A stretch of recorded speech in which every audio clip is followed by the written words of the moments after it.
malo obisika timapeza mpumulo wanga pansi pa mthunzi wa chifuwa cha chikondi cha Mulungu.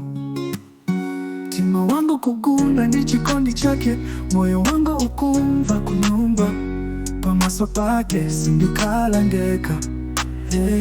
Iye ndiye potawirapo panga linga langa lalitali, chishango changa ndi chikopa changa kumwamba kwa kuda kwa mbili, kitalira mugwino wake chikondi chake chima wala kwa mbili manja mwake nimewotetezeka ukiula mundima wa usiku.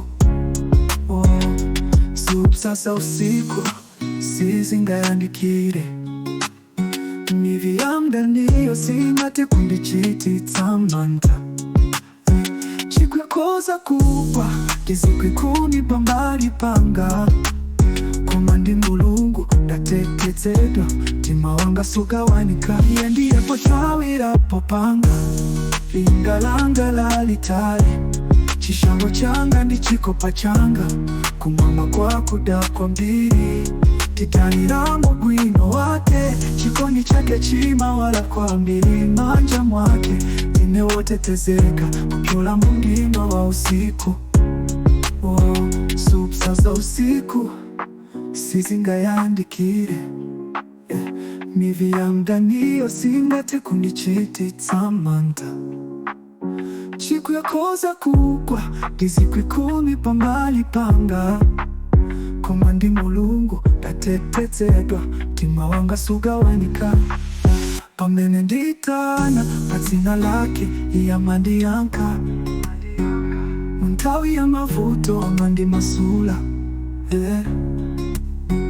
Iye ndiye mpulumutsi wanga ndinandilondolera wanga muchikondi chake ndidalira ndipo pambali pake nditsakala. Iye ndiye potawirapo panga linga langa lalitali, chishango changa ndi chikopa changa kumwamba kwa kuda kwa mbili, titalira mugwino wake chikondi chake chima wala kwa mbili manja mwake nimewotetezeka ukiula mundima wa usiku. Pamaso pa Mulungu tinewotetezeka, mtima wanga ukugunda ndi chikondi chake ndamangidwa kwa muyaya kubwino wake ndi chifundo shakenso.